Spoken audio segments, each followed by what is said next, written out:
Hey everyone, I'm back, and today we're going to be talking about Dial M for Murder, and this movie is directed by Alfred Hitchcock, and it came out in 1954, and I loved this movie. I've never seen it before, and it came in like a 3-pack of his movies. It came with this, North by Northwest, and Strangers on a Train. That was the third one, and I got that for Christmas, and I just was eager to check these movies out, and now I'm doing that, and we're starting off with a really great one, and I've already reviewed not North by Northwest, Strangers on a Train, so if you want to hear my thoughts on that movie, check that video out. But Dial M for Murder is a story about a man who wants to kill his wife because she's cheating on him, and some things go wrong, and the story just kind of goes in all these different directions, and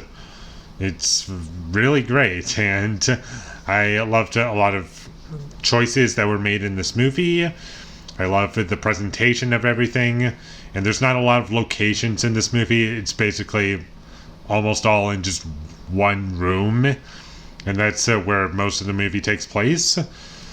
And it's kind of like Hateful Eight in a way, where it's pretty much all just in one room, and there isn't a lot of locations. But at the same time, that's something that I kind of like about it, because it makes it feel very small scaled, and like it forces the film to be like kind of creative. Like, what can you do in just one room, basically? What can you show off? And there's a lot of things that it does do, and like I said, I love the presentation of everything. And what I really love about Alfred Hitchcock movies is that he really knows how to build up suspense and really allow that to release. And when it does release, it's always great. And there's never a time for me personally where it doesn't work.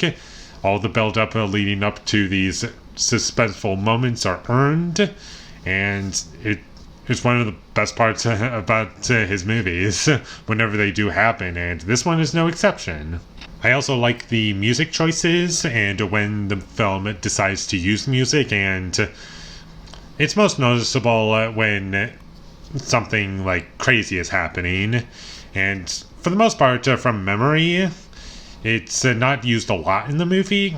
A lot of the film is like really silent, and when it comes to the score, and it never really uses it because it's mostly just people talking, and the information that you're getting from the characters is what's supposed to keep you engaged, and it's always engaging, and everything is just used appropriately. It's very well shot, and the only complaint that I have with this movie, and it might have to do with something with the transfer, or I don't know what happened, but there are some shots in this movie that are out of focus, and I don't understand what happened. Like I said, could be the transfer, this Blu-ray that I got. Maybe that was how it actually turned out, or I don't know what happened there. But that was kind of distracting, and they're in the film quite a bit, and every once in a while you get a shot that's out of focus, and it always takes me out of it. So like I've said already, and as far as issues go, that's about it. The rest of it's excellent. The acting is really great. The characters are very interesting, and I really love how things eventually turn out, and it's always satisfying. And the characters in this movie, like the way things are presented, I wouldn't call either the husband or our main two characters, the husband and the wife in this movie, I wouldn't call either of them good, because the wife is cheating on her husband, and it's like, it's not really a good thing to do. You kind of had this coming, but having it being set up to kill your wife, that's also not a good thing. It's like, pick your poison, or something like that. It's like, you still empathize with the wife, even if she's not the most likable person in the world. It's like, I just don't feel as though she deserved to die.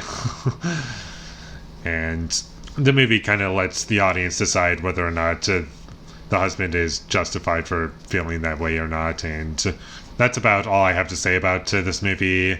I loved it. I would say it's one of Alfred Hitchcock's best movies, and I would definitely rewatch this movie, and I would recommend that you check this out as soon as you can. It's really great, and there isn't really much to complain about aside from some shots being out of focus. And with all that being said, I'm going to give Dial M for Murder a 9 out of 10. Thank you for watching my videos as always. If you enjoyed this review, be sure to leave a like and comment down below you thought of Dial M for Murder, and my social media links, they will all be in the description, so follow me there. And last but not least, subscribe to be a part of Foley Nation, and I'll see you when I get my next review up, and that is going to be for North by Northwest.